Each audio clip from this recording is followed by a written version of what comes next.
नमस्कार मित्र आणि मैत्रिणींनो, जसं कंबाईनची ॲड प्रसिद्ध झाली तसं सर्व विद्यार्थ्यांमध्ये उत्साह आहे.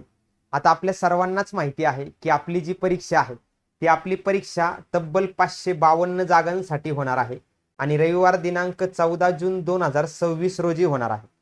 त्यामुळे आपल्याला सर्वांमध्ये एक प्रकारचा उत्साह असलेला आपल्याला दिसून येतो आणि हा उत्साह जो आहे तो निश्चितच स्वाभाविक आहे. मग आता या परीक्षेचा फॉर्म भरताना कोणकोणती काळजी घ्यायची, कोणकोणत्या घटकांवरती विशेष लक्ष द्यायचं, हे पहिलं प्राथमिक पाहून घेऊया. सर्वात महत्त्वाचं आहे अर्ज सादर करण्याचा कालावधी. तुम्ही अर्ज 10 एप्रिल पासून म्हणजे 30 एप्रिल पर्यंत सादर करू शकता. 10 एप्रिल दुपारी 2 वाजल्यापासून 30 एप्रिल रात्री 12च्या आत, पण तोपर्यंत थांबायचं नाही, लवकर फॉर्म भरून घ्यायचा आहे.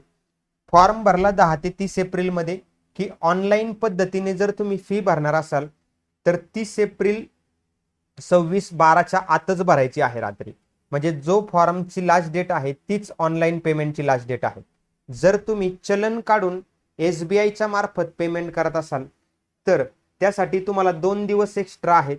म्हणजे 2 मे 2026 रात्री 12 पर्यंत चलन काढू शकता आणि चलनाद्वारे फी भरण्याची जी काही डेट आहे ती 4 मे 2026, म्हणजे आणखी 2 दिवस एक्स्ट्रा मिळू शकतात. म्हणजे इथं फॉर्म भरण्याची कालावधी हा ऑनलाईन पेमेंट, हे चलन काढण्याचा आणि हे चलनाद्वारे कार्यालयामध्ये पैसे भरण्याचा. मग आता मोस्ट IMP फॅक्टर आहे. बरोबर, IMP काय, तर त्याचा अर्थ आहे की विद्यार्थ्यांना सर्वात जास्त शंका ज्याची आहे तो भाग आहे तो म्हणजे EWS कॅटेगरी जर वापरणार असाल तुम्ही तर तुम्हाला नॉन क्रिमिलियर सर्टिफिकेट उत्पन्नाचा दाखला कोणत्या वर्षीचा हवा आहे.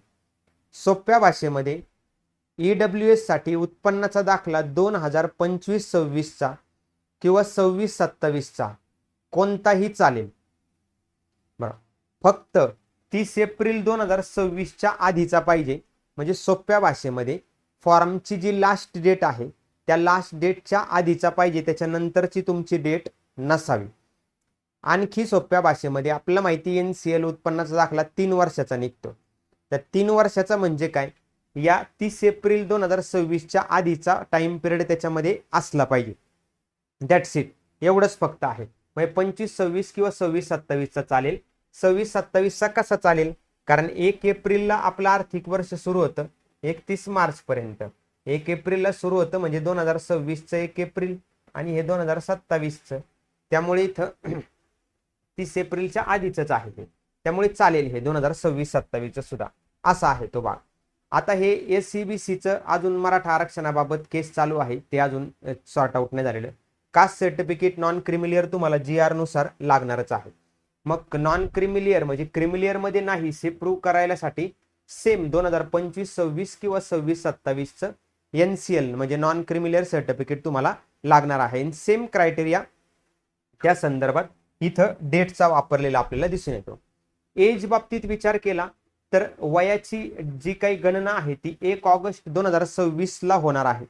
म्हणजे त्या दिवशी तुमचं वय कमीत कमी 18, जास्तीत जास्त 38 ओपन साठी किंवा रिझर्वेशन साठी 43 असं ASO साठी आणि STI साठी असलं पाहिजे.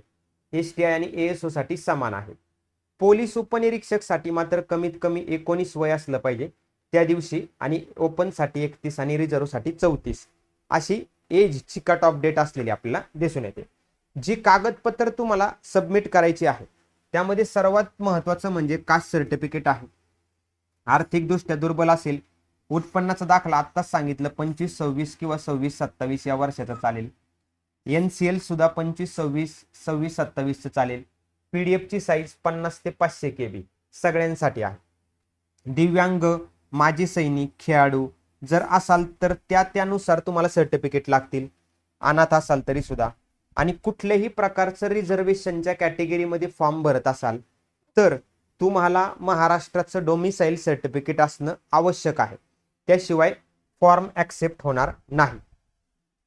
फिजिकल क्रायटेरिया PSI साठी फक्त पुरुषांसाठी 165 सेंटीमीटर उंची, छाती न फुगविता 79 कमीत कमी पाहिजे मिनिमम, बरोबर, आणि मॅक्सिमम +5 सेंटीमीटर पाहिजे. म्हणून फॉर्म मध्ये भरताना हे आकडे लक्षात ठेवा. 78 जरी भरले तरी PSI ला अप्लाय होणार नाही, बरोबर. महिलांसाठी उंचीचा क्रायटेरिया 157 सेंटीमीटर किमान पाहिजे. आता वळूया थेट आपल्या फॉर्मकडे. फॉर्म भरायचा आहे. फॉर्म भरताना MPSCच्या पेजवरती लॉग इन मध्ये जायचं आहे आपल्याला. तिथं तुमचा रजिस्टर ईमेल आयडी किंवा मोबाईल नंबर आणि पासवर्ड फिल करायचा आहे. त्यानंतर लॉग इन वर तुम्ही क्लिक केलं की पुढे तुमच्या समोर अशा प्रकारे पेज ओपन होईल. ह्या पेजमध्ये प्रोफाईल क्रिएट झालेल्या विद्यार्थ्यांसाठी सांगतोय आता, कारण ज्यांची प्रोफाईलच क्रिएट नाही त्यांना प्रथम प्रोफाईल क्रिएट करावी लागेल, ज्याच्यामध्ये बेसिक इन्फॉर्मेशन 10वी 11वी 10वी 12वी ग्रॅज्युएशन, पत्ता, फोटो, सही ह्या बेसिक गोष्टी भराव्या लागतील. पण प्रोफाईल क्रिएट झालेली आहे आता आपली असं गृहीत धरून आपण ऑनलाईन ऍप्लिकेशन वरती क्लिक करायचं आहे. यावरती तुम्ही क्लिक केलं की तुमच्या समोर अशा प्रकारचं पेज ओपन होईल, परीक्षा ओपन होईल. आता ही मेन्सची आहे, पण आता तुमच्या माहितीसाठी इथं Maharashtra group B non gazetted services combine preliminary examination 2026 इथं व्ह्यूचा ऑप्शन आहे. त्या व्ह्यू वरती क्लिक करायचं आहे. त्यावर तुम्ही क्लिक केलं की अशा प्रकारची विंडो ओपन होईल. तुम्हाला विंडो ओपन झाली की बेस ऑन युअर प्रोफाईल तुम्ही काय काय माहिती भरलेली आहे, तुम्ही तुमची इलिजिबिलिटी चेक करू शकता, म्हणजे पात्रता, की तुम्ही कोणकोणत्या एक्झामसाठी पात्र आहात. मग तुम्ही या संदर्भात PSI साठी, STI साठी, ASO साठी पात्र आहात का, तर तुम्हाला लगेचच इथं चेक इलिजिबिलिटीवर क्लिक केलं तर तुम्हाला सांगितले जाईल ASO साठी तुम्ही पात्र आहात, STI साठी पात्र आहात, PSI साठी पात्र आहात, सब रजिस्ट्रार साठी पात्र आहात. म्हणजे ज्यासाठी पात्र आहात त्यासाठी तुम्हाला अशी प्रोफाईल ओपन होईल. बरोबर. यानंतर या साईडला तुम्हाला एक चेक बॉक्स येणार आहे, की ज्या चेक बॉक्स मध्ये तुम्हाला काय करायचं आहे की सगळीकडे क्लिक करायचं आहे की तुम्ही कोणकोणत्या पोस्टला अप्लाय करत आहात. तुम्ही पात्र तर आहात या, पण तुम्हाला कुठली कुठली पोस्ट आवडीची आहे. बरोबर. मग इथं लिहिलंय बघा, kindly click on the check box to confirm the uploaded document. मग तुम्ही इथं चेक बॉक्स वरती क्लिक करायचं आहे आणि मग ते क्लिक केलं की त्याच्यामध्ये कोणकोणती कागदपत्रे येतात तुम्ही भरलेली आहेत. बघा, 10वीचं proof of age, proof of category, proof of Marathi knowledge म्हणजेच 10वीच्या रिझल्टमध्ये असतो मराठी विषय, proof of domicile, proof of educational qualification, non criminal year, validity year वगैरे वगैरे जे असेल ते. मग हे सगळं तुम्ही चेक करायचं आहे. बरोबर. चेक केलं की मग त्याच्यानंतर तुमची या बाजूला प्रोफाईल असणार आहे. तिथे तुमचा फोटो, नाव सगळं जे आहे ते तुम्ही व्हेरीफाय करू शकता. व्हेरीफाय केल्यानंतर पुढे तुम्हाला या संदर्भात तुमची प्रोफाईल समोरच दिसत असते. इथं तुम्ही डिक्लेरेशन पण देता की आय डॅश डॅश डॅश, बरोबर, हिअर डिक्लेअर, मी सगळं खरं सांगितलेलं आहे.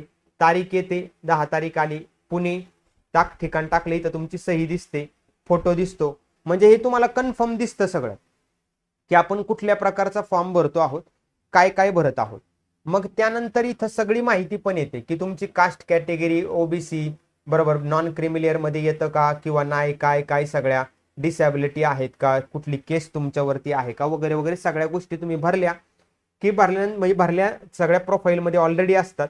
तर तुम्ही ते चेक करू शकता, क्रॉस चेक, की आपला फॉर्म जो आहे तो फॉर्म काही चुकलेला तर नाहीये ना. मग इथं तुम्ही सगळं बरोबर आहे असं दिसलं की सबमिट आणि पे फी ला क्लिक करायचं.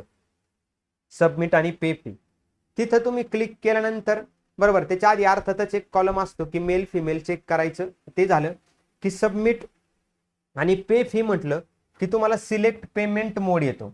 आता मी इथं ऑनलाईन पेमेंट मोड घेतलाय कारण बहुतांशी विद्यार्थी तोच निवडतात. मग ऑनलाईन पेमेंट मोडला तुम्ही क्लिक केलं, you can pay online using credit, debit card, internet banking वगैरे वगैरे. ओके आहे, ओकेला क्लिक करायचं. ओकेला क्लिक केलं तुम्ही की तुम्हाला इथं 2 पेमेंट मोड येतील, SBI किंवा इज बज नावाचं. आपण SBIचा सिक्युअर पेमेंट गेटवे निवडला आणि त्याच्यावरती पुन्हा ओके केलं. ओके केल्यानंतर या संदर्भात तुमची जी काही information, debit card, credit card, SBI corporate credit card, banking connect, net banking, अशा कोणत्याही माध्यमातून तुम्ही माहिती भरून पे नाव करू शकता. इथं तुमची या संदर्भात माहिती येईल, बरोबर, सर्व्हिस कमिशन, फी येईल किती असणार आहे ती, त्या रिस्पेक्टेड फी, त्या रिस्पेक्टिव्ह त्या एक्झामची. आणि मग तुम्ही पे नाव केलं, पेमेंट झालं की तुमचा फॉर्म जो आहे तो डन झाला. मग यानंतर तुम्हाला कुठल्याही प्रकारची अडचण नाही, तुम्ही फॉर्म भरला. मग काय करायचं, मग करायचा अभ्यास सुरू आणि या संदर्भात लगेचच परीक्षेच्या संदर्भात अभ्यास सुरू करून, प्रश्नपत्रिका सुरू करून, उजळणी सुरू करून आपल्या यशाच्या दिशेने पाऊलवाट जी आहे ती चालायची आहे. तर अशा प्रकारे हा फॉर्म भरायचा आहे. याच्यामध्ये हा फॉर्म भरत असताना समजा विद्यार्थ्यांना काही अडचण आली किंवा तुम्हाला काही किचकट वाटलं की याच्यामध्ये अडचणी आहेत, माझ्या फॉर्ममध्ये काही सर्टिफिकेट असेल, नॉन क्रिमिनल असेल, कास्ट सर्टिफिकेट असेल, तर तुम्ही कमेंट बॉक्समध्ये जरूर टाका. कारण प्रोफाईल क्रिएशन बेसिक जे आहे ते बेसिक याच्यामध्ये गृहीत धरलेलं आहे. त्यामुळे जर काही अडचण आली तर कमेंट बॉक्समध्ये टाका, आपली टीम तुमच्याशी संपर्क साधेल. धन्यवाद. जय हिंद सगळ्यांना.